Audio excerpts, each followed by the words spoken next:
We love the highlights. We love the highlights. We love the highlights.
Hey, what's up everybody? The CrossFire Legends Championship continues here today with the national qualifiers for Malaysia still underway. And each of these teams, it's coming to a very short close really soon. A couple of days left here for the Swiss stage. My name is Getting Q, of course, here today with Sagi once again. Welcome all who are watching, and better yet, those who are in Malaysia to check out our professional teams. And the professional teams are doing exceptionally good here, with the top leaderboard featuring O2 Esports, IG Independent Gang Esports, and also third place at TXD here. But of course, if you haven't really got into the game itself and want to check out more of CrossFire Legends here, do check out the pre-registered tab right now, because the game does come out on 16 December. Scan that QR code and be the first ones to enter the game when the time comes. Hey, who knows? Maybe you're going to be the next people contesting for that top spot here at the CrossFire Legends Championship. Because let me tell you, the competition has been a little stiff. Now that we've kind of separated some of the gold from the rest of the dirt and the mud, I think that right now it's very clear who's going to be sitting on top. But even then, I feel like there are three brackets of contenders.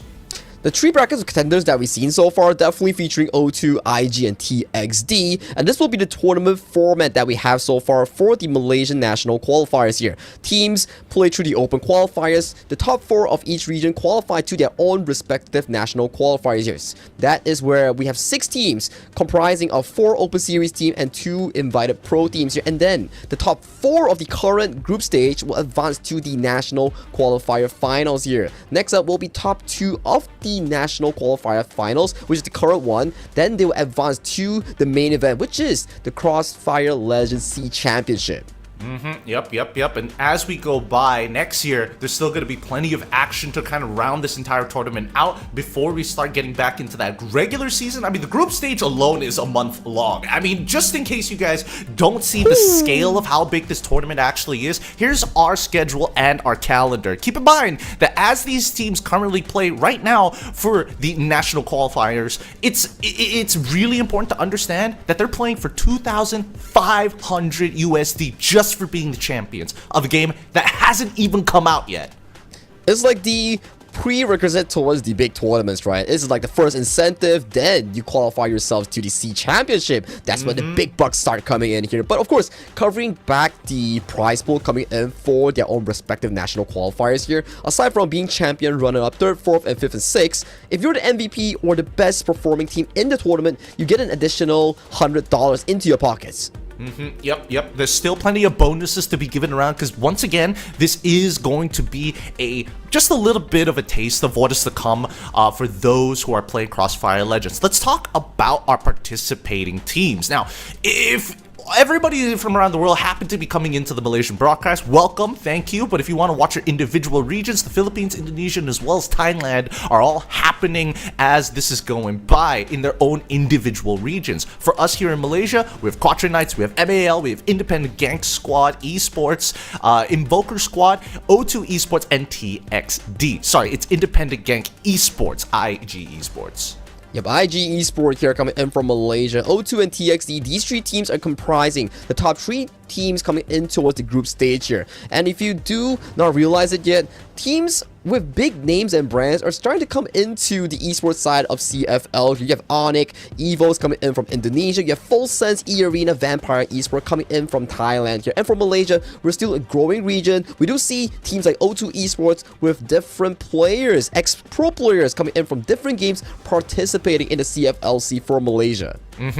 I mean, we've been playing the PC port here in Southeast Asia for a good amount of time, and now that it's transitioned over into mobile, I think it's time for us to start getting our hands in on this. Let's look at our upcoming schedule here today, because kicking things off, it's the MAL facing off O2, then IG taking on TXD, Invoker Squad versus the Quattro Knights at the end. I think the star matchup coming in today is definitely going to be the 6:30 matchup on towards the round robin 11. Independent Gang Esports going up against TXD, 2 of the teams that are super strong in their respective factor. IG yet to suffer a single loss in the group stage, and TXD, although they're 2-1, they only suffered a loss with a 7-6 scoreline against O2 Esports here. Definitely something to look out for today's tournament. Definitely looking like they've got, experience. It definitely feels like they're a little crispier than most people, especially for touching the game ahead of time from everybody else. And all of this is thanks to our sponsors. Once again, big shout out to our sponsors, Oppo here. It's the series Oppo A6 Pro. Kini dilancarkan direct untuk ketahanan prestasi seperti baru, built to last. Persistence like it's brand new. It's exactly what you want in a phone, and it's exactly what our professionals are using to make sure that they have the crispiest shots here in CrossFire Legends. Wait. So if I get that phone Oppo, I can play like Drax? Okay, sign me up right now. But of course, if you want a crystal clear camera coming in for your own face here, do check out OBS Bot Meet 2 gaming webcam here. Exactly the one that I'm using right now. 4K HD. Rakam keunggulan Anda, stream legacy Anda. Get it now so you can forge your own legacy, not only in CrossFire, but in your social life. Yep, record those highlight moments and maybe you could not be single. With that being said though, we've got our upcoming games today, and of course you guys can participate just by watching for now, but pre-register while you're at it to maximize your time. Be a little efficient with everyday life. And with that being said though, based on what we've seen here in the standings and what we saw yesterday, there is a lot of high expectation for that second best of one. But our first best of one between MAL and as well as O2, we saw that MAL, they have strats, they don't have the mechanical skill necessarily, or maybe they're just a little cold yesterday in comparison to O2, who are looking sharp. 7 O's all the way through. And the first map will be featured coming in with O2 on the global risk side and Blacklist on towards the Blacklist side here for MAL. As you can see, Global Risk already taking a charge here. A lot of poke damage already being sent down by O2. Sugus and Webu facing the shots coming in for Jax's W Kid. Oh! Manages to at least find one trade at the bare minimum, but Sugus still goes down. Naksu looking for a little bit more. Manages to get a trade for the defensive side. This man is the last to fall. Really, really good stuff here coming from the Global Risk side. O2 just making sure that they're playing in pairs and can actually double up on their angles. Yeah, O2, although on towards the defending side, they're playing really aggressive, scouting out those 1v1s here. As we see Drax landing those nades, smoking on towards the mid side here. But we see an aggressive push here coming in from MAL to this long.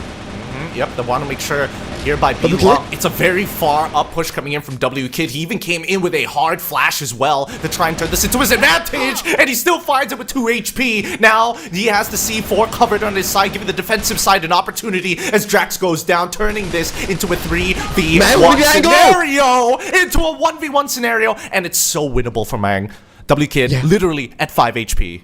Oh my god, that corner here coming in from Mang, getting that triple kill and bringing the team back to an equal footing right now with superior HP bars coming in for the side of Mang. Right now, his job is to retrieve the C4, but take a look at W Kid though. He's holding the angle. He knows for a fact that Mang is looking for that bomb retrieval here. He's going. Does he spot him though? Oh, it looks like he has to turn the corner, and Mang spots him out, put down 7 HP, 1 bullet connected, and that's all they needed. Luckily, still has util. And W Kid, he's making an early call here. I love it. He's not even deciding upon B rotating. or A. He knows for a fact that he wants to go into the B side, and he's eliminating all the options. And now, coming through mid doors. This is a very interesting one. No, he gets backstabbed coming in for the side of W Kid. W Kid clutches around and denies the comeback coming in from MAL's Mang. This is a painful one coming in from MAL. Yeah, that's gotta hurt for him. That has got to hurt for sure. He's coming in with an SMG as well, right? So the fact that he found 3 also goes to the testament of the weapons he's bringing onto the table. He's a much harder target to hit, especially with a submachine gun in hand. A full B-side entry here coming in for side MAL. Can go here, spawning out the first few members here, but does getting down by W Kid here onto his first kill here. W Kid dangerously low here, but the kills are just going into the side of O2 Esports, and they are not stopping on the aggression here. With more members, eye shots covering the angle. 1-for-1 exchange. Kai-chan, full health bars here, has to cover the angle. C4 already dropped, but members coming in for side O2. They are finding the members. Just Kai-chan, can you find a 1v1 against Drake? He does, and MAL make the reverse coming in towards this round. Yep, they understood exactly what they needed to do. If O2 are going to keep on looking for those bigger trades, we're just going to commit more bodies on that one site. They turned it into a 2v2 at the very end there, but it really just boils down to, can you cover every angle after? Now, the Nates instantly come back out here. On the defending side, they've already pushed out of sight, knowing that they're going to lock them in, and they're going for a pincer maneuver here as iShots in the flank manages to take out 2 already as the front line is held behind the smokes. But look at the angles here being covered by the side MAL. But Naksu here picking off people in towards the smoke here. He doesn't know where the full extent of the enemy is. 3v3. Superior health bars here. Naksu gets taken down. Mang, he knows the location of the side of Helton here. Helton gets the first one. Tries to kite it off. 1v1. Ice shots with Kengo here. Who wins this? They're about to collide. He's making too much noise, and iShots taking full advantage of the scenario. Realizes that he's not 100% sure where iShots is. He misses the first shot, and iShots wasted opportunity here, because now with the C4 in hand, he's going to run straight all the way into the A side. He can take his time. He can fake it as well. He's camping. He still has 56 seconds. He makes contact, and unfortunately, iShots misses again. Costs him 30 HP, 1 bullet connecting. Can He's go. holding the angle. He can do this. Wait. He's turning around. He doesn't know. Okay, both are playing with utter cautious here. With the side of iShots already rotating himself towards the A side here. For Kengo, he's juking. He's waiting for a decision here. No one knows where the bomb is at right now. Kengo does successfully plant the C4 on towards A side. Now, this is the 1v1 moment. Who clutches this? Because Kengo, he can play time. He can play the angles here. Oh, let's see. Is there going to be a fake defuse sound first, or is he going to clear the angle? He hears the footsteps first. Kengo just breaking out of the patience right at the very end. He heard the small footsteps. They heard each other. They instantly swung upon it. It really came down to that 1v1. Great play coming in here from iShots. Great flank as well. And you can see yesterday Drax had an amazing series, but today iShot stood up and he's performing super consistently in for the side of O2 Esports here. As we can see, more aggression coming in for the side of O2, already covering mid, and they are putting a spread on towards A and B side. Now, the big problem with this map, as most people can tell, is that the util angles, especially when you're throwing for lineups, it's a lot easier for the defensive side, which is why you're seeing them being so aggressive. iShots, once again, long flank coming in from A long, as B long itself is being held. These corridors are dangerous, and Helton tries to go for the entry frag, putting Sugus at 2 HP, and now this leaving them in a 4v3 scenarios can go, as now the flank comes on through from iShots. This has disrupted the entire flow for MAL.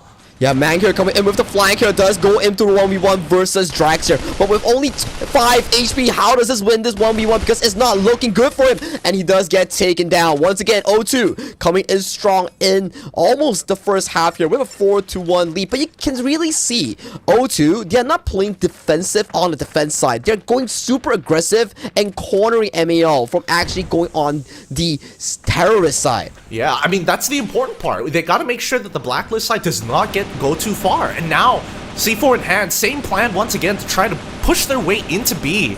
I think they have to just give this up. They know that iShots is going to start coming out. They've done this 2 rounds in a row. A third time is inevitable here. And they've got one man planted, and that's Mang, one of their better players, ready to deal with iShots. Yeah, Helton already getting 2 kills on towards the backside here. Almost getting a 3 here though, but Mang surviving on towards the onslaught here. But you can see the remaining members coming in for side of MAL already taken down, and the first side for the first half rewarded to Global Risk O2 Esports. But we do go into a side swap here. Maybe this brings a sign of life back to MAL in the second half. Possibly. They could throw a molly or maybe even like a smoke down into the mid side just to make sure that O2 don't get this every single time. And that's what they're doing this time, right? They're going to be throwing flashes though and smokes just to make sure that they can slow down anybody who's potentially holding the angles. But it looks like they're gone for a very split side for the defense, right? iShots now on B. A side being held by... Oh, hold on. Can't go there. Already find it.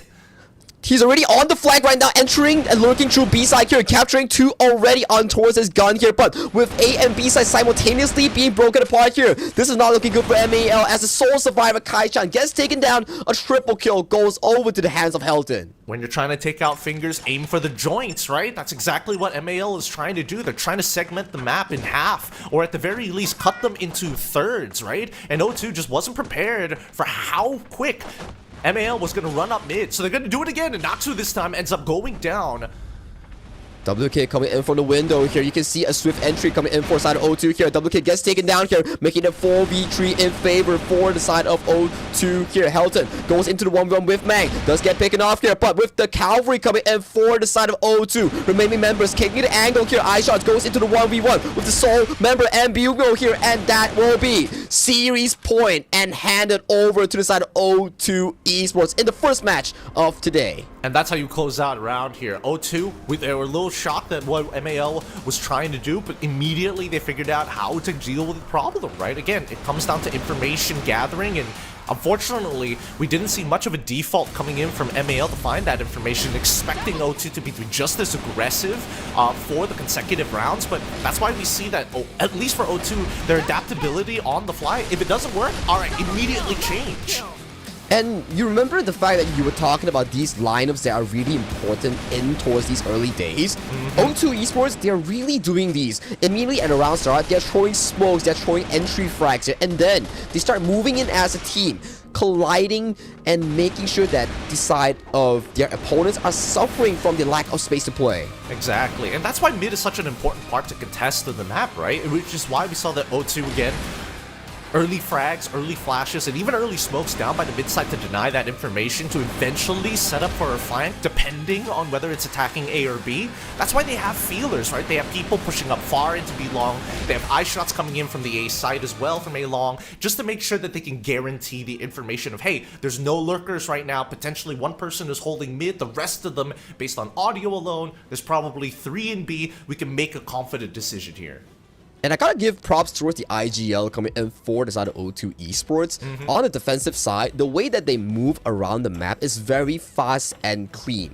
And on towards the attacking side, you know for a fact that they're playing on a fast timer. The round starts immediately, they don't give any thinking time for their opponents. It's just straight smokes all towards the gates, all towards the mid side, and then pick one side, immediately enter. They only leave one member on their team to guard a specific choke point, and then the enemy has to put so much resource in getting that information here, and by the time they realize, 4 members from the side of O2 has already entered the site. Yep, and that's the thing, right? Every single time it boils down to whether or not you find that entry frag. Now, I did make a mistake earlier saying that Naksu was the first one to go down. It was actually Sugus who was taken out by Naksu, again, early on that final round itself, and it just goes to show how important having these utils are really for, whether it's not for early denial of information or at the very least to slow down pushes, which is something that we didn't see too often. Maybe towards the end we saw a little bit of adaptation coming in from MAL to try and, oh hey, if they're going to be this aggressive, then we could start setting up these smokes early. But I do think that the positioning of those smokes is not exactly in their favor, especially when they are on the attacking side. Defensive side has a really big advantage here because they can take up a lot of the space on both sides because how big the map is overall. And so far we observed these games coming in from day 1 all the way to day 4 and day 5. For teams like O2, IG, and TXD, the way that they play is not only with superior mechanics, it's also very well thought of what side to attack, how many players to distribute on either sides. Is there someone on the flank? Is there someone on towards the lurk? Who's going to be on the defensive side holding the angles here? But of course, we do have to prize O2 because every single member did their role in the game to really contribute to this 7-1 dominating first game. Yes, they really did. Everybody got involved here. Drax not just completely sweeping the floor. MAL put enough resistance to force him to respect them, and everybody else stepped up. And it's great to see that O2 doesn't have just, depending on Drax or depending on eye shots to make things happen. They just need to go in. And W-Kid as well, great defensive player. I think that so far he's shown a lot of promise, especially on his first couple of engagements against MAL, that we should keep an eye on him for the upcoming future.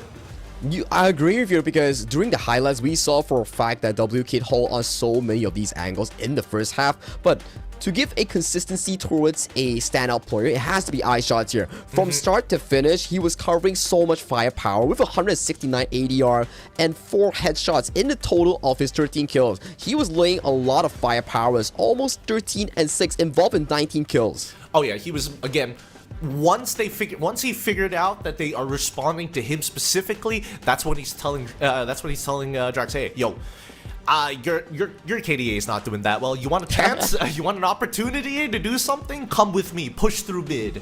We're gonna flank together. Yeah, with that coming in, O2 Esports take a commanding victory coming over to the side of MAL in our round robin number 10 here. But we know for a fact that today, the spotlight definitely has to be going on towards IG against TXD. These two teams, they are up the top 3 here. Does TXD pull down IG and equalize out their score, or does IG continue on their 3-0 into a 4 undefeated streak here? That's something I want to find out. And TXD so far, I mean, the only tough times they've actually had by far here during the CrossFire Legends Championship only has been to O2, right? I think everybody else, they generally have been able to kind of like blow over, maybe give a couple of rounds sometimes, but most of the time easily just blow through everybody else. So I would like to see where Invoker Squad, IG actually lie. Are they in that upper echelon, or are they just before the 2 professional teams?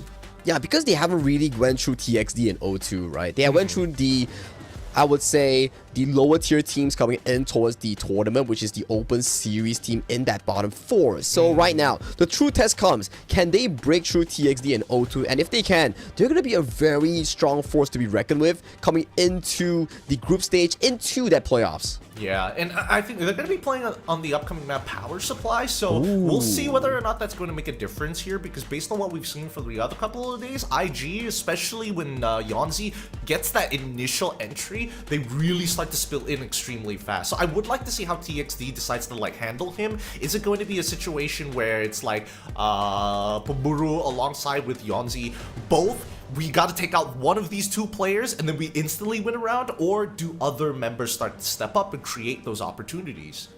And with how much time they actually have to prepare for the tournament here, there's also one concern. Have they really memorized the specific angles, the specific corners coming in for the new map? They're playing on power supply here with limited time in scrims and practices here.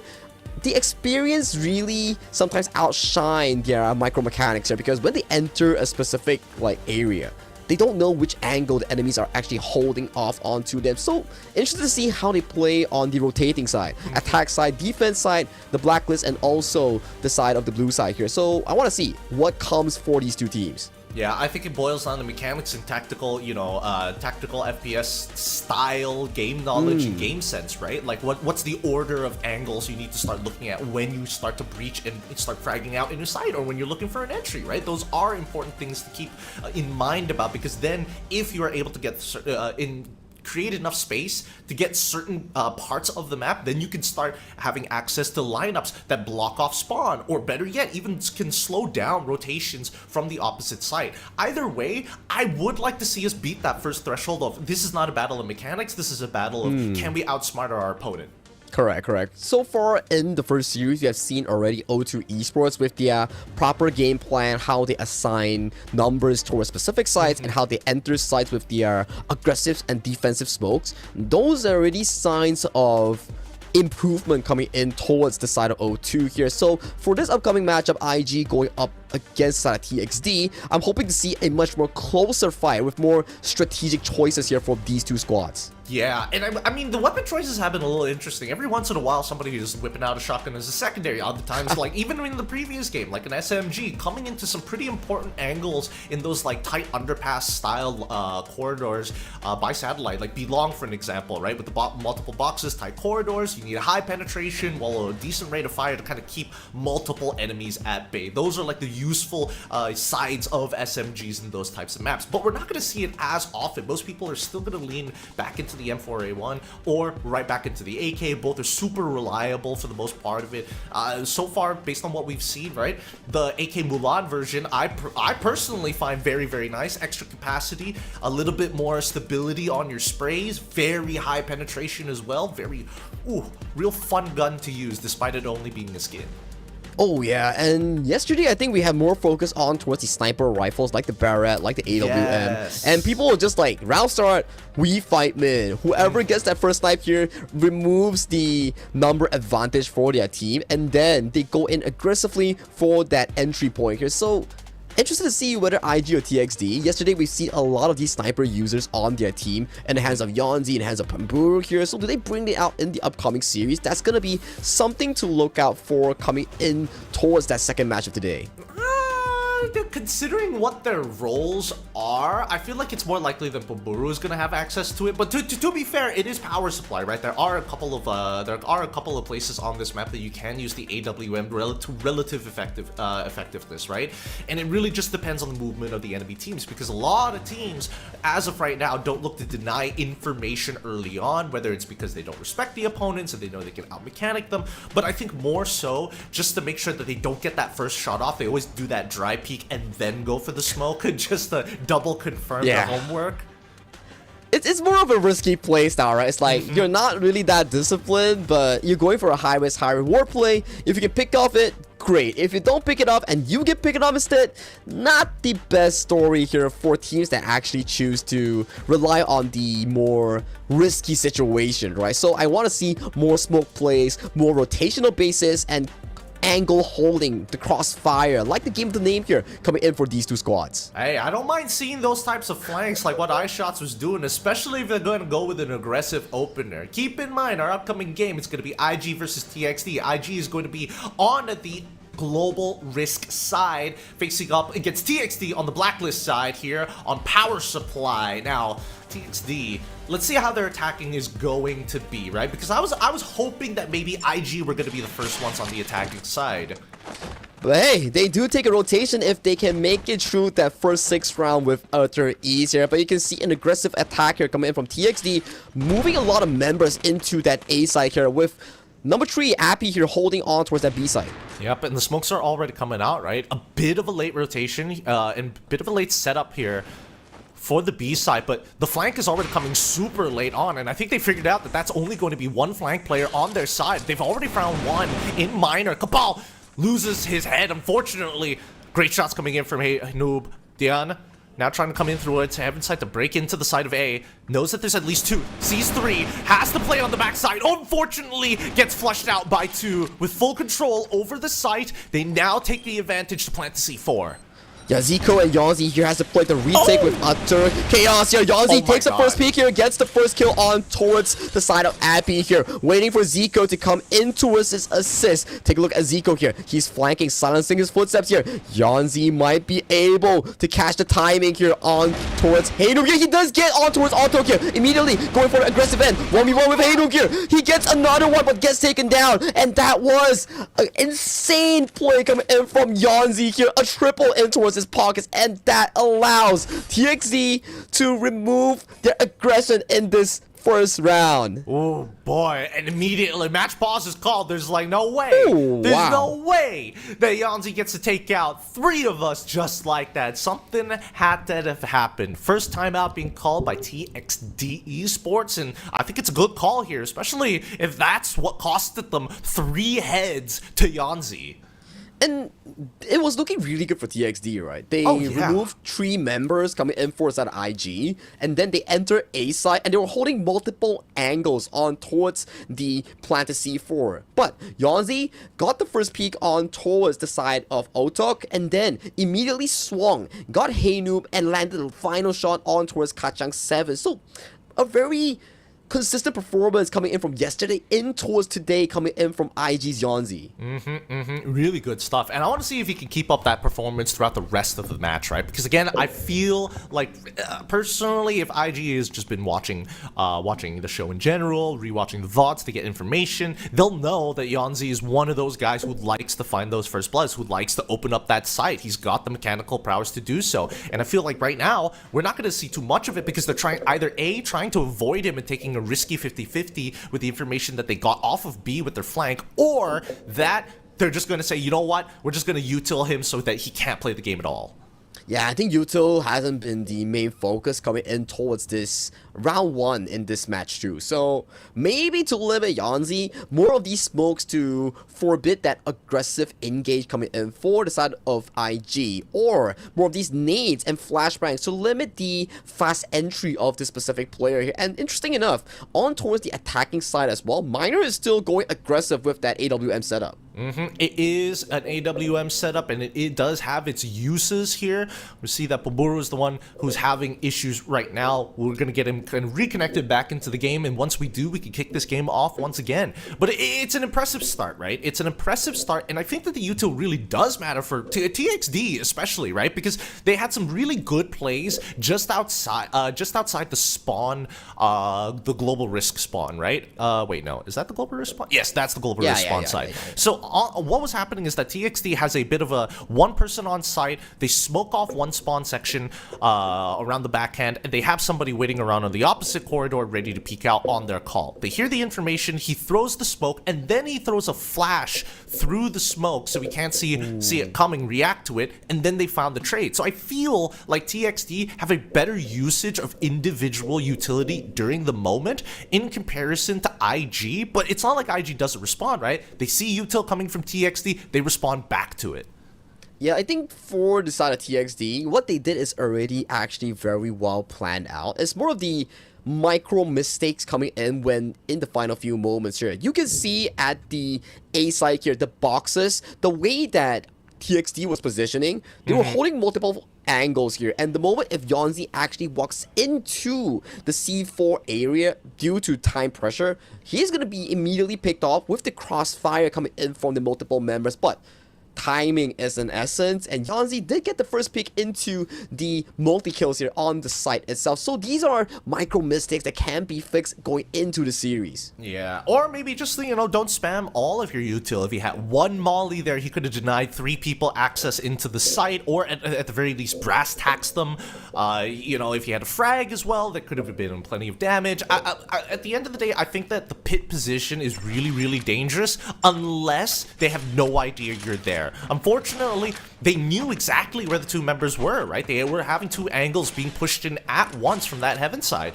Now, coming into round 2, let's see the adaptations, because it looks like it's a very similar setup for TXD once again. Yeah, nades here coming in from TXD towards the short on towards the right-hand side here. You can see the aggressive input here. Do they go for this 4-man into a 5-man rotation towards A? IG holding off the angles here. Who's going to be the entry frag for the side of TXD? They do pick up the end, making it a already 5v2 favorable one for TXD. And that's how you use your utils. But Yanzi able to find 2 for himself. There is an opportunity to maybe try and deny the plant here. No, they're not going to take it just yet. They're going to be a little patient about it. They know that they're at a man disadvantage. You can see that Yanzi is taking this time to rotate all across, but he needs to make sure that his partner is with him throughout this fight. They've smoked off the side. Oh, and a blind fire from Dinko allows him in. 2 in pit so far. Yeah, 20 seconds on the clock right now. They need to get more retrained kills here coming in to really limit this defuse. Kachang 7 already taking down Yanzi here. 1v2 does not go in favor for TXD, and this time with a similar scenario, TXD comes out on top in that round 2. Oh man, that was a close one. Very, very, very close to position here. But I think the post plants were just a little too good here. That's how you utilize the pit, making sure that the angles aren't going to be as easy. And better yet, they had util to work with to slow him down. Yeah, right now we see a bit of a molly and smoke action here to really limit TXD's approach in towards this A side here. With Appy as well holding on towards B side, it does forces him to rotate and go for an aggressive take here. Pamburu getting a first kill on towards Minor here. Goes to a 1v1 against Zico here with the assisting fire coming in towards Haynoob here. Members of IG are getting taken down one after another here. Kopal, does he see it though? No. He gets the shot, gets taken down. Yonzi in a 1v4. Does he able to actually get this sick point once again?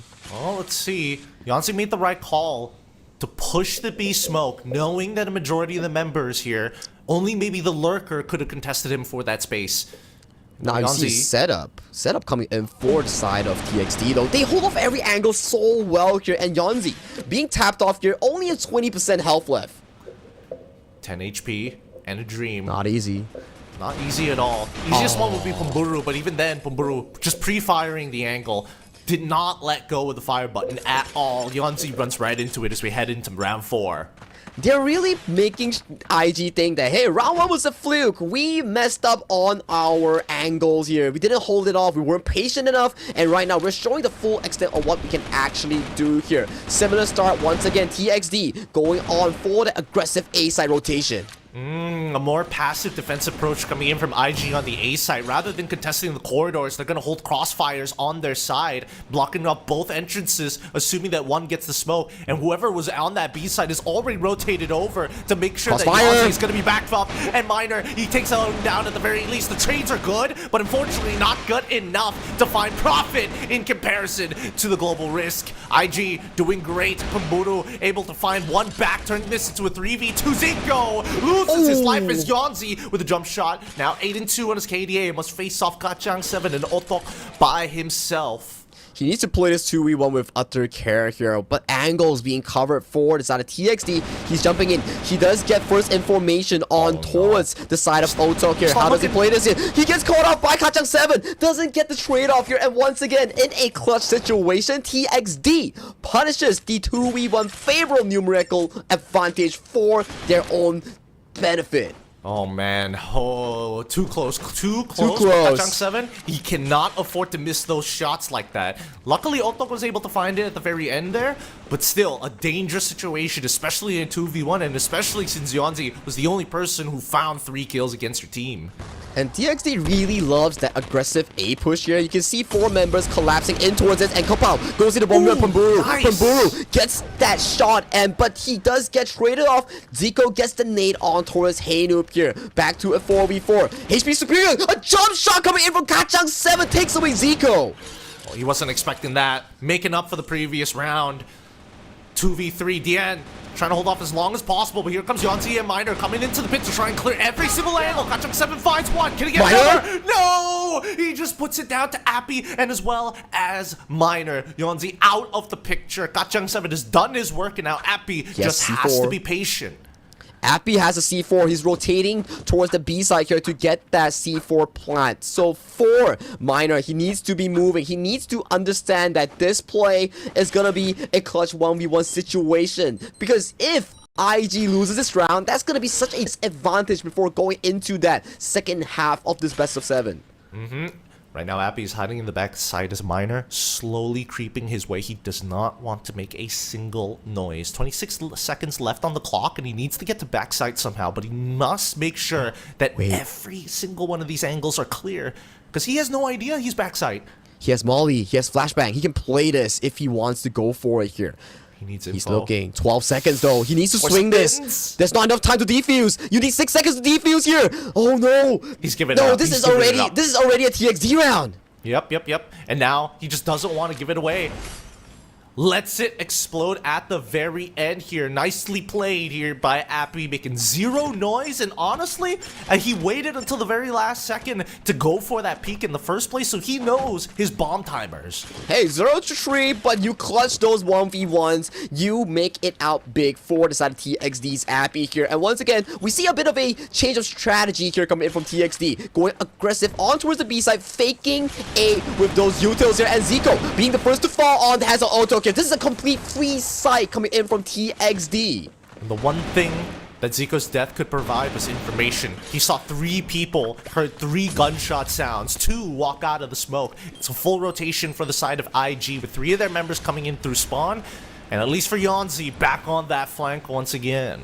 But all these angles are being held so nicely coming in for the side of TXD here. It's going to be super difficult for the IG members to actually enter this site. But Kapao, he is in the smokes here. How does he want to play this? Because time is an essence. Use the util, use the util. Oh no, they're just trying to spam through the smokes. They're trying to make sure that they can't break out through the battle lines. And they've already lost 2. Oh, fucking Kachang 7 hold the entire site down. Hey, noob, part of the ride. Enjoying the time. Yeah, TXD on this first half, once again, leading the series 5-1. In the group stage, TXD is 2-1 and IG is 3-0. But TXD looking to make an easy work on towards the opponents here. Yeah, right now, I think that IG just needs to deny the plant, right? Most of the time, that's what it's boiled down to. They're taking these really good crossfire angles. Sometimes they even find advantages, then they just go too far, right?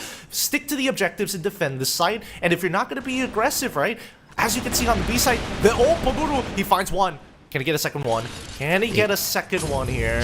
He doesn't need to. Already a numbers advantage for TXD. This in attack coming in from IG, it's gonna be really difficult with a numbers disadvantage right now. You can see they're deciding, do they go for the A side or make a return and re-rotate back towards the B side here? This is a very important decision here. As we see, nades do come true. Appy holding the angle here, got information for his team here, goes for the backfire here, but does get taken down. Appy, Pamburu down. TXD losing members on towards the board.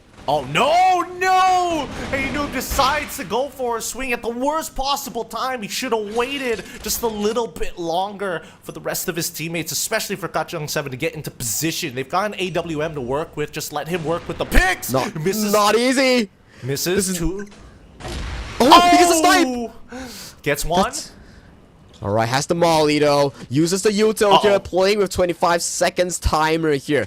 And having the clutch of AWN is not an easy feat, especially the clock is ticking extremely hard here. You need 6 seconds to defuse here, so within these next few seconds, you need to flick and get all the kills. He does get it though. Does he go for a reflick? But no, Yonzi denies it, holds the crossfire and gets that return kill on towards the side of Heinu and Kachang 7. And that's the big danger with the pit. It's such a wide area. You don't know if somebody is hiding between one of the 3 boxes that are standing up. They're crouching behind it. You just have to hard clear it every single time.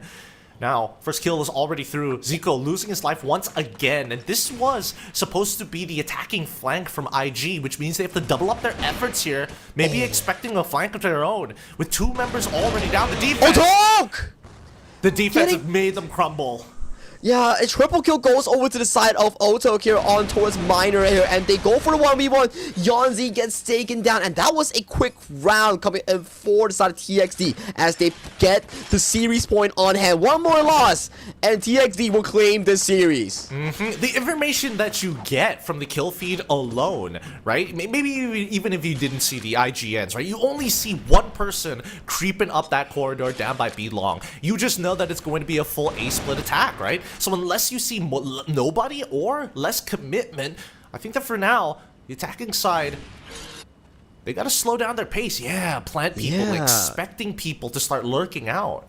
Yeah, Kachang 7 though has the angle here, but does throw some util here. With the AWM constantly being held pressure here, Dozzy goes in for the aggressive swing here, gets 2, does trade his life for it in this case, but 2v3 in favor once again for TXD.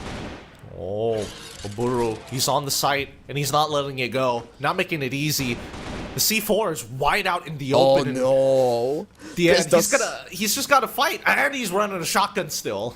Wow, this is not going to be easy coming in for the side of Dien here because he looks to the retake, but there's just so many crossfire angles that's been covered by TXD's Appy and also Pamburu here. So he needs to pick them off one by one. Just starting off with this play.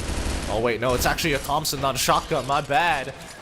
Man, just take him out anyways. Not an easy weapon to utilize, especially for if you're dedicated to just hitting and popping heads from afar. TXD take the round here in our second best of 1. Really good execution overall.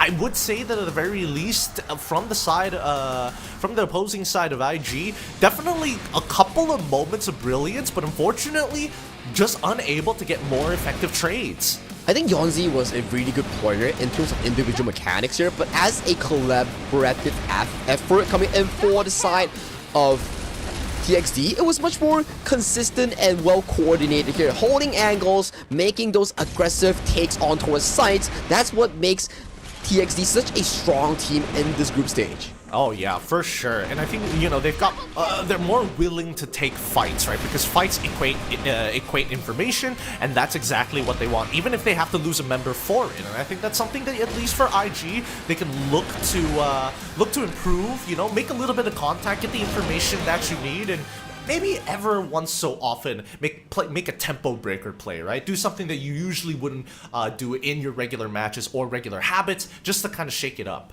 I think when we go into those habits that you mentioned about those irregular plays, yes, it's really great here, but this game is not really about mechanics. This specific series is more about fundamentals here, and as a team, TXD's fundamentals were just much more superior compared to the side of IG here. You can see the way that they formulate their attacks on towards the attacking side, which is the blacklist side, right? They were playing smokes really aggressively, sealing off any form of lurks with that smoke, and then going in with the information as the first member, potentially on towards Pamburu, going in for the information tick, and then once he gets 1 off or 2 off, that's when the entirety of the side of the TXD squad just enters the side with full-on aggression.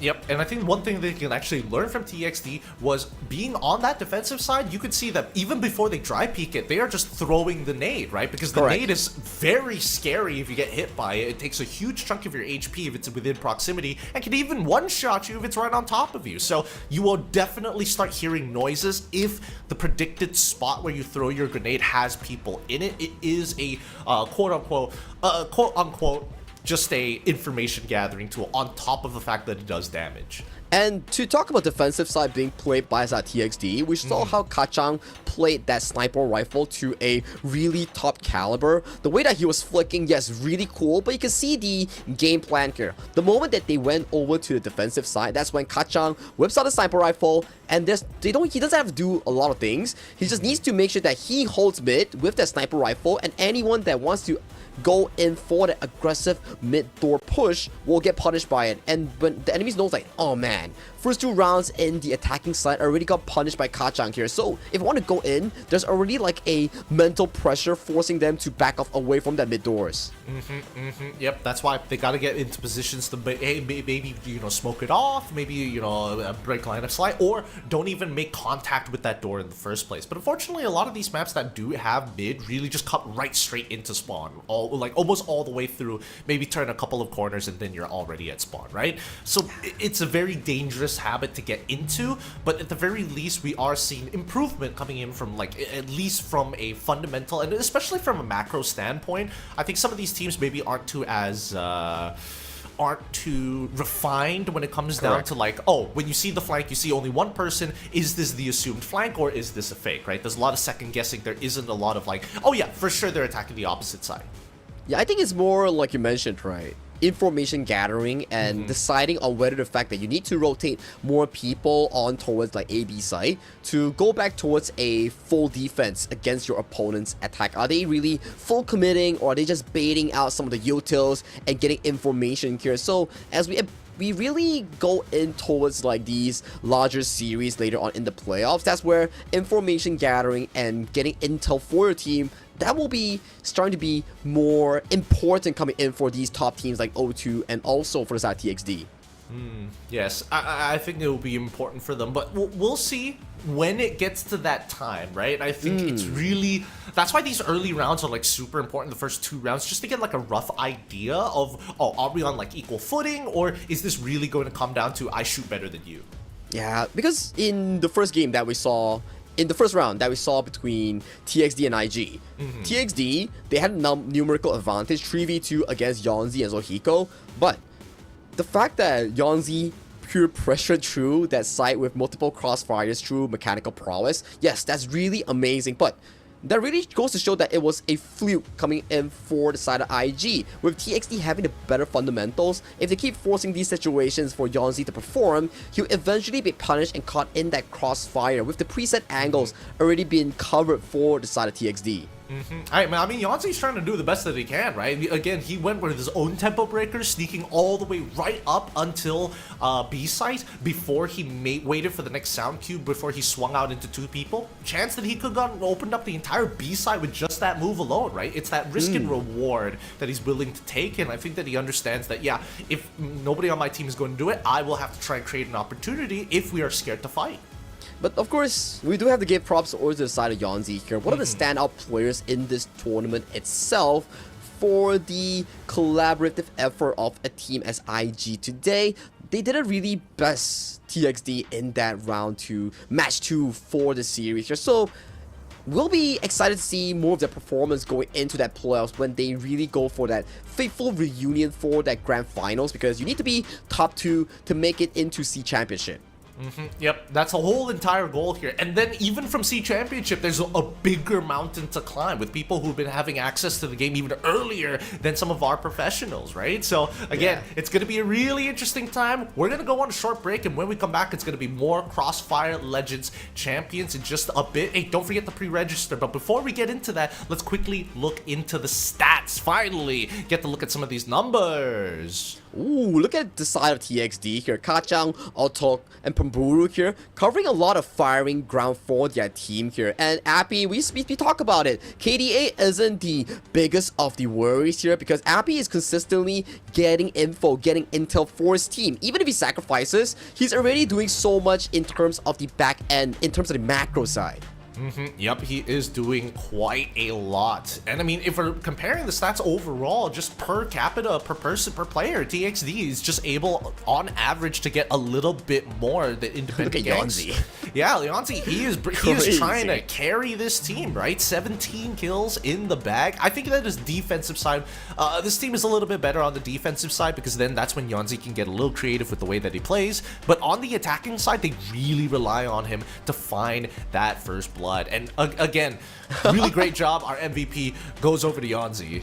Yo, even if you lose with pride here. So Yonzi, one of the standout players in towards this series, especially with his aggressive side retakes, with his aggressive swings into multiple 1v3s, he's doing a lot of pressure against TXD. Although the score was 7-2, it wasn't easy for them. It was a lot of effort being put in by the side of TXD to work for this series. So much work, in fact. But again, I do hope that they eventually continue to grow and they continue to develop other players who are just as good to stand toe-to-toe with Yonzi to create more opportunities for them when the situation happens. Yep. If you want to be the next generation coming in for the CrossFire Legends esports scene, do drop a pre-register right now for the Southeast Asia server here. But of course, we will be heading on towards a short break for the CFLC before we bring you more action in towards the third series of the day later on.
Hello, welcome back to the CrossFire Legends Championship National Qualifiers here in the Malaysia region. Once again, my name is Sagi. Along with me will be Gideon Q on the English broadcast today for this series. And of course, first two series, it blew through really quickly once again with O2 and TXD.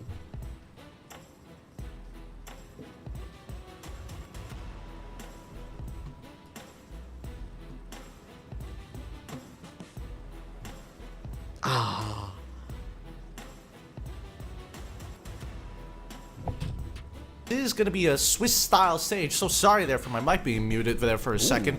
But yeah, with so much happening within the Swiss stage itself, getting at least 1 point is going to be good, but maybe you could even qualify if you just collect a couple more to just stay in those standings. Okay, for right now, right, let me whip out that stat check right now. So Quatrain Knights and Invoker Squad, they're both 0-3, tied for 5th and 6th place here. So whoever wins this carries the hope of these two teams to go up against MEL for the potential final spot into the playoffs here. So it's do or die for Invoker Squad and Quatrain Knights. Whoever loses potentially might just lose out their entire group stage run to that playoffs hopes. Ah, man, it's a dangerous time. It's a very dangerous time, but again, just means that there's going to be more stakes on this game, more pressures for these players to play through, and at the very least, both teams, I would imagine, would be of a similar skill level, unless there's even, smaller brackets within that bottom bracket. Oh yeah, that bottom bracket will be an interesting one, and if MEL does lose it out, potentially we might see a triumph coming in from both Invoker Squad against Quarter Knights here. This will be series number 3 in day number 4, featuring Global Risk side for Invoker Squad and Blacklist side, the attacking side for the side of Quatrain Knights. The map will be Black Widow once again. Alright, let's see. Here by mid. Oh, Hybrid finds that first kill to kick things off for the Invoker Squad. This is going to be an A-side attack. One crawling through. Here's Caramel's POV as he makes it through catwalk to go up the stairs.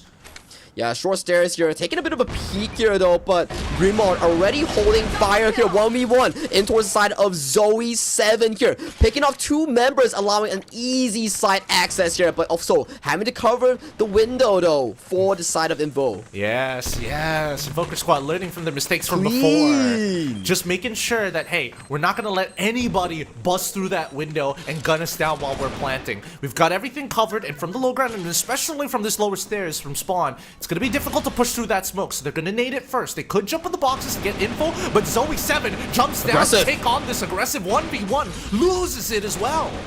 Yeah, Grimo making a 2v4 here. The snipe does land on towards the side of Grimo. Hybrid getting back-to-back snipes. 3 for the man in the name of H. Hybrid, the MVP of round number 1. Very nice round number 1 coming in from Hybrid as well. He's going to go back into that mid.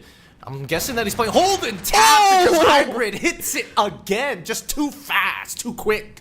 That was an ego shot here. Hybrid 1v1 Roger with that sniper rifle, and it went so well in favor for the side of Invo's Hybrid here. Already 4-0, so clean here. But holding off fire here though, Revo gets punished by the side of Invoker Squad. Oh, a huge nade for that position with nobody on the side itself. Wait, no, there is Zoe. one person, but Zoe takes him out with the help of the crossfire on the opposite side through jungle. Now, at this point, Hybrid, he's already opened up the map. He's done his job. Gets caught off. They weren't expecting the flank. They didn't expect them to walk through CT itself. And now, Hybrid by himself with a pistol. Bomb can do it. Finds it. The bomb is planted all already. SMG in hand. A little difficult, especially at that range. He has to leave the room here as we see some nades being chunked in towards that small room window here. But how does he play this retake though? He's going in towards the plaza here, taking on the underbridger to see what he can realistically do. But he's taking too much time on the retake here. You need 6 seconds to defuse the bomb coming in from QK. Yeah, he's not going to have enough time.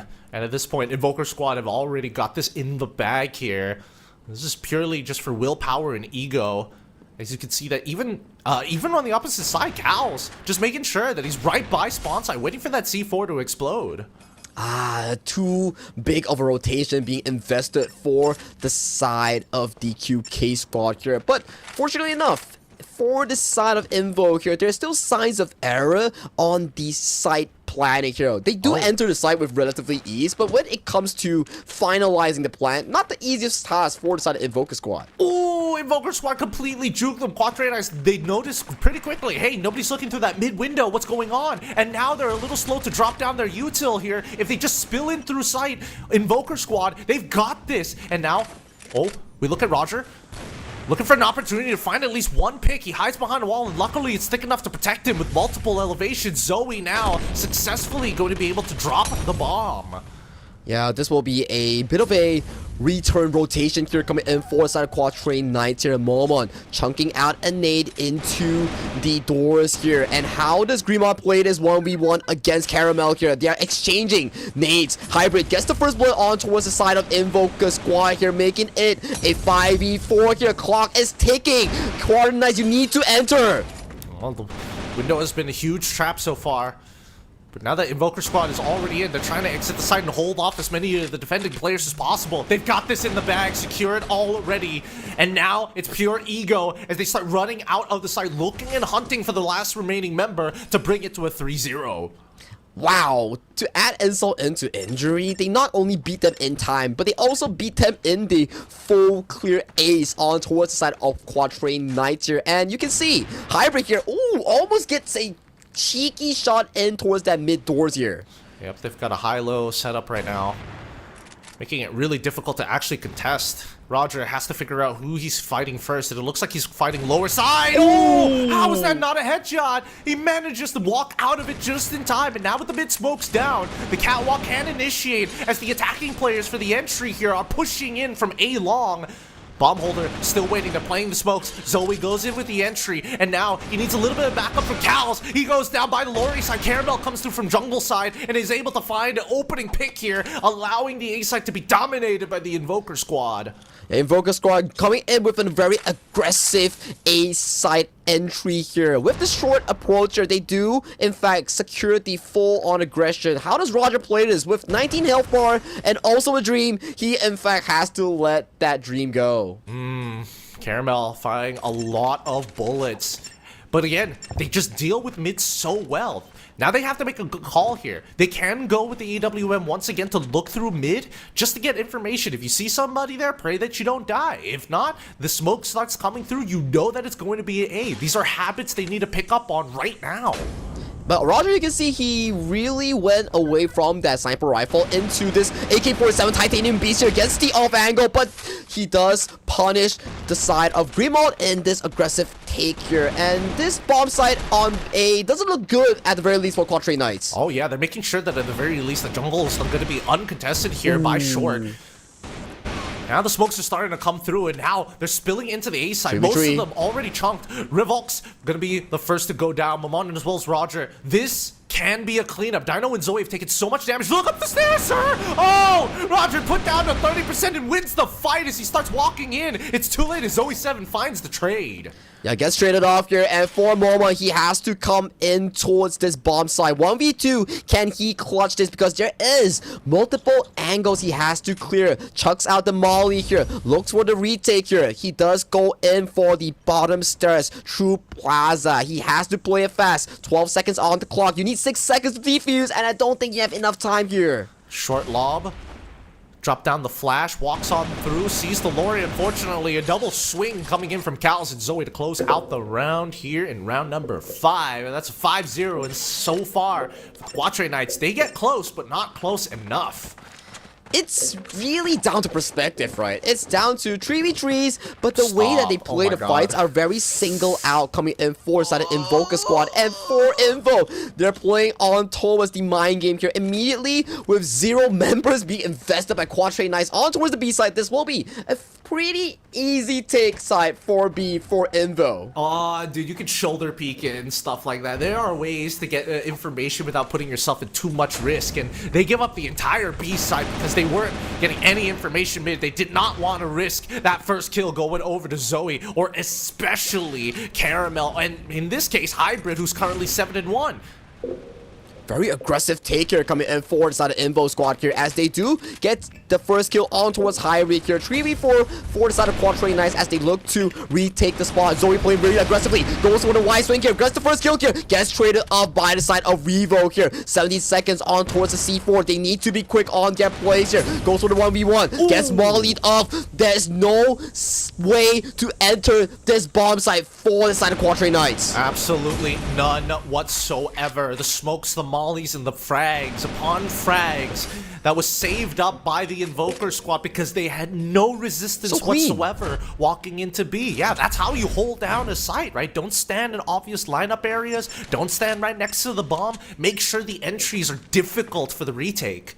Now, with the series point on hand for the side of Invoker squad, they just need to play this final defense round with utter cleanliness, right? Hold sites like B and A, make sure that you get sufficient information that we talk about, and give your team sufficient room to rotate back into the defense. Beautiful stuff coming in from Caramel here, but Roger puts him down into the dirt.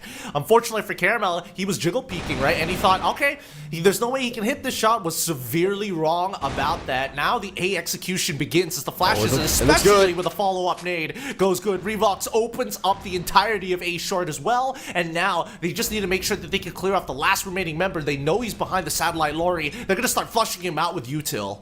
Yeah, just chugging in the nades, chugging in every single util in towards that corridor here. Dino here does get the first pick off here, but will be traded off, and that's score number 1 for the side of Quatrain Knights in this series. Yep, coming through low ground spawn, very difficult to walk up, especially when the majority of the members from the attacking side have already busted through onto the A site. Now, once again, ooh, Dino hops across, and Roger just grazes him ever so slightly. That looks super insane here coming in for the side of Zoe, picking off by 4 members. He goes for an aggressive peek, but that is too aggressive here, Zoe. Yep, he did not need to win that angle, but he tried to go for the wide swing anyways. He knew he was in front of the smoke, and now the flashes are going to start coming up. Another smoke set up to allow them to get into the cubby corner here on towards the A site now. They've rotated fast, but do they know about the potential flank coming up A short right now from Revox? He's gonna see Hybrid. Hybrid prepared for it. The Hybrid here does get taken out to a very low health here, but 8-3 in terms of scoreline here. Cows peeking through this smoke very aggressively with the preemptive shots here. You can see the health bars coming in for Quatrain Knights is going extremely low as they want to approach this A bomb site, but the members are looking aggressively on towards the backside. They're getting delayed here. They're getting split apart. The front is getting naded out while the back is getting hit by Molly, so they can't push to cover him. Oh, he didn't check the corner! Oh my god. They FPS number 1, check the corners! I mean, I wouldn't have checked that particular corner, because who would be there in the first place? It's a safe assumption coming in from the Quatrain Knights, especially since, wait, no, it's actually not a good assumption because they knew that somebody was coming through A short earlier when they made contact. With a Winter, Barrett, and a Dream here, 25 seconds on the clock. He just needs to stall enough time and re-pick up that C4, but that will be a very difficult task here coming in for the side of Roger. He has his team's hopes. He's looking at it, but does he have enough time to go for the plan though? He can if nobody disturbs him, and only on the A side, but it looks like he found one. 6 seconds? No, he's missed the window already. He's gonna still look for as many as he can. Yeah, 4 kills going in towards the hands of Hybrid here. Potentially the MVP player coming in towards this final match. Number 3, Invoker squad with the aggressive play setup on both attacking and defense. They claim the series with a 7-2 clean score. Yep, and I thought maybe if they got denied off of that initial entry that they wouldn't play the at least the pre-plant in the long extended pre-plant to be so, honestly, so good for them, right? Because again, a lot of the players that we saw make things happen, Hybrid, or even we're looking on the opposite side, Roger as well, we're finding picks. I think when you have the high ground coming in for the attacking side in this map, you don't go for the aggressive 1v1 on the sniper rifle if you are on the defensive side, because you saw for a fact that Hybrid in the first 3 rounds on that sniper rifle, he's just getting trade-offs, pickoffs every single time he picks mid. I mean, that's when he gets a little, you know, a little egotistical, young Padawan Anakin. But trying to say it like Obi-Wan here, it's the high ground is a difficult position only because there's 2 elevations from the attacking side, right? You have to worry about not only that high ground ramp, but you also have to worry about the low ground ramp as well, just down long mid. So again, it's 2 separate angles that you have to clear individually, and sometimes the mid peeker doesn't peek out by himself. He has that high-low setup just to guarantee that they get a mid trade-off. I think it's difficult at the very least for me, right, when you're pointing your sniper from bottom all the way to top side, and there's an elevation, the flick that you need to do on PC, it's easier, but in a phone game, in CFL, not the easiest of suits here. That's why we see in the earlier exchanges in that mid door in Black Widow. For Roger, he was taking the short end of the stick here, and every time we see a sniper duel, it went in the favor for none other than the side of Invoker Squad here. Yep, every single time, right? Well, maybe against some of the members got a little unluckier than others, you know, when Roger started to warm up and started to hit some crazy shots. But other than that, I think it really just came down to like stalling the initial site and picking up on habits, right? Because every single time that they saw somebody in the mid side on the Quatrain Knights defense, they guarantee know that it's going to be A, right? Yeah. It's as simple as that. It's picking up on these signals that these players need to start ingraining in themselves. It's a habit that they don't have just yet. But that's the thing, right? When we saw that happen in one of the 2 rounds, immediately like, oh, he picked mid. Let's rotate our full squad into A and be like, hey, where's the Quatrain Knight members here? Because we're all in A. Who's guarding B? And that's because why? Didn't peek mid. Didn't peek mid. You need the information. You need the lead key, the guaranteed signal. It's like seeing Yonzi go for an entry, right? It feels like you know who exactly is looking for a fight. You know exactly what the player likes, how he behaves. You know exactly who he is without seeing the IGN. Same thing coming in from Invoker Squad. They weren't really pushed to the limits in terms of like, oh, how many feints do we have to do? How many how much util do we have to commit to sell the idea that we're moving to this side of the map? And there is actually a very short fix on towards this here. You smoke mid, and then you invest like 2-3, 1-4, somewhere along the lines to at least gather information. At the very least, if your B side does get entered through by 5 men coming in on the attacking spawn, you still can go back towards your teammates in mid and then recuperate a retake on towards the cross map here. So for teams, it's really back to the drawing board. Yes, their mechanical prowess is really up there, but in terms of the macro gameplay, how they invest resource in towards specific sites on A and B, that's something they need to work on.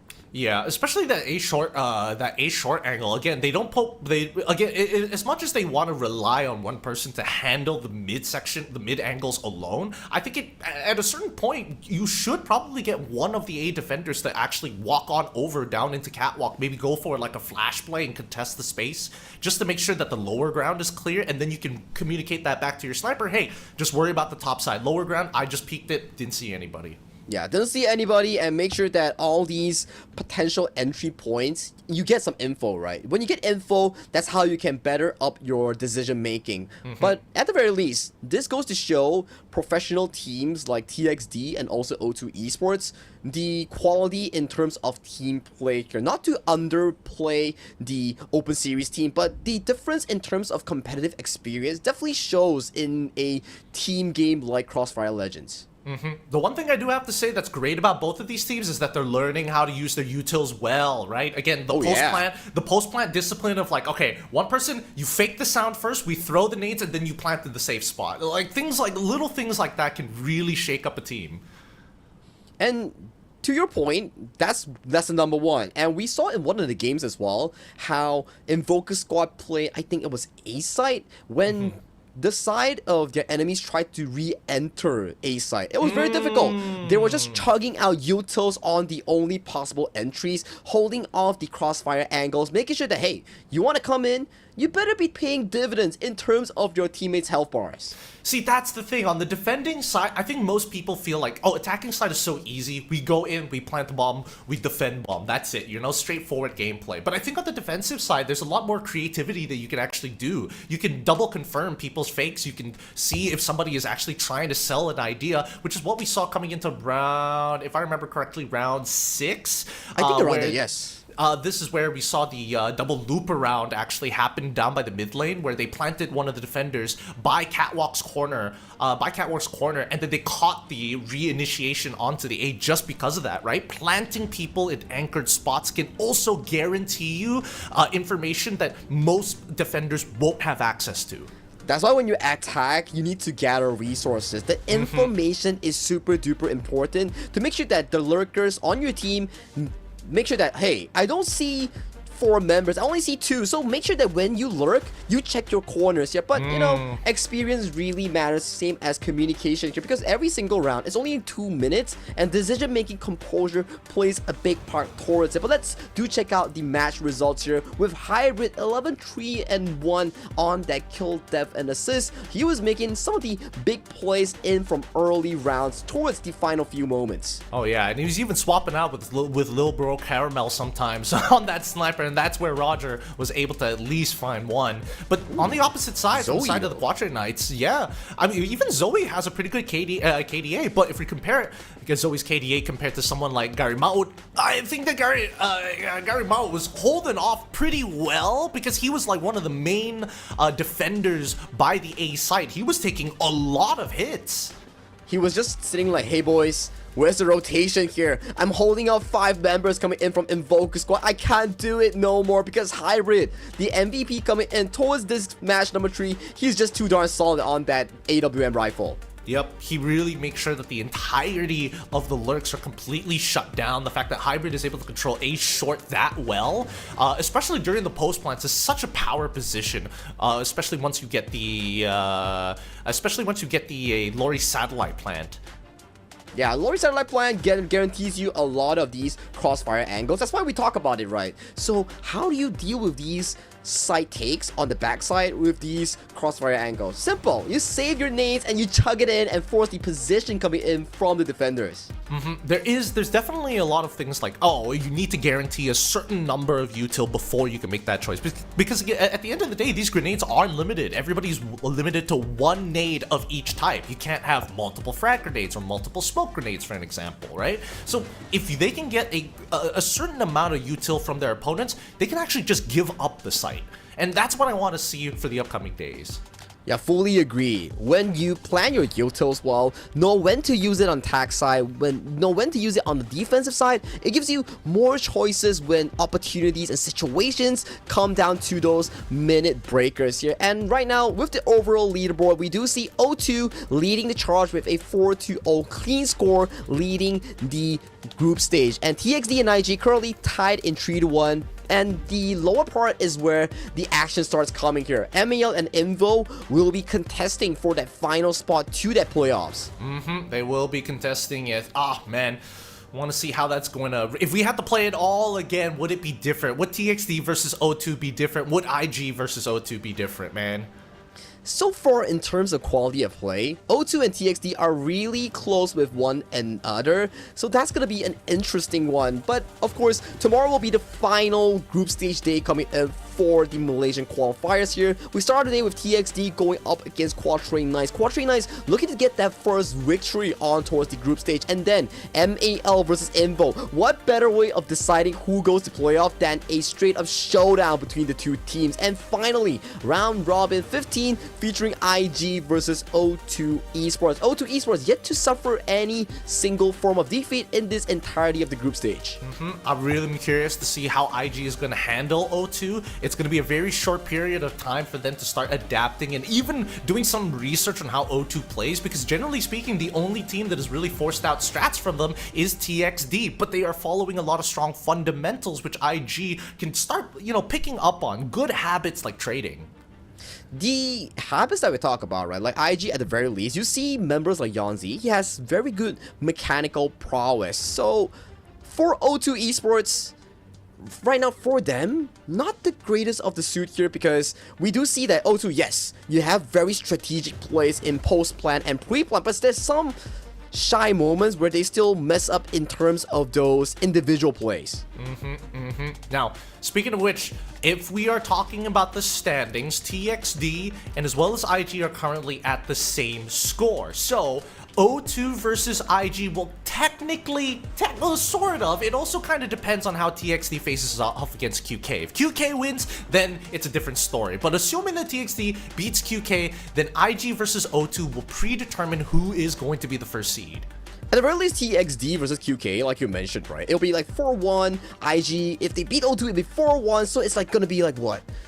A 3-way tie? So how does it move forward here? Because I do believe that if you're top 2, maybe you secure a better placement into that playoffs. You will secure a little bit of a better placement in playoffs, and hopefully, that will be for tomorrow for you guys to find out. Because again, CrossFire has been pretty exciting with the way that these teams are playing, and they're getting better with each and every passing day. So we'll see how much they evolve in the next short period of time. Time is really an essence at this point here, but fortunately for TXD, IG, and O2 Esports, they do comfortably secure themselves already in that playoff spot. The question is, Invoker Squad and MAL, who gets that final spot? That's going to be a really interesting one. Yeah, it's going to be difficult to decide because only one of these teams can truly be the greatest, just like our sponsors here. But once again, thank you to Oppo so much because it's one of those phones that is built to last and also feels like it's absolutely brand new. Because see the Oppo A6 Pro kini dilancarkan here today, boys. So you can get one right from your shops at local stores. Go online on any platform, you'll see it there. Yep, it's really a very good phone to actually play Crossfire Legends into, so do check it out real quick here. But of course, our upcoming sponsor that we have to give a shout out as well will be OBS Bot here. If you're interested into a reliable and affordable 4K camera, do check out the OBS Bot Meet 2 gaming webcam here. Rakam keunggulan Anda, stream legacy Anda. One of the best webcams out there that serves its function. It does come with AI as well. Yep, it helps you catch those moments here, especially when you're making that play and you're like, I wish somebody filmed that. Guess what? Somebody already was. Now, thank you so much for watching. Please come and pre-register for Crossfire Legends. Maybe you could be in the next championship. If you think that these guys aren't up to snuff and you can do better, now's the time to prove it. Yeah, now is really the time to prove it because this pre-register will go on until 16 December thus far here. So, you know for a fact that when you go in for that pre-registration, there's always these goodies, there's always these diamonds that you can actually buy those nice equipments here. I do really like that AK-47 Mulan that you keep talking about. It's there for us. For us, it's only one diamond, but it's gonna be different once the game gets released. With that being said, thank you so much for watching the Crossfire Legends Championship for the Malaysian qualifiers. Of course, the one and only Sagi and me getting Q. Closing it out here tonight. We'll catch you guys here for tomorrow for some more CFLC Malaysian qualifiers.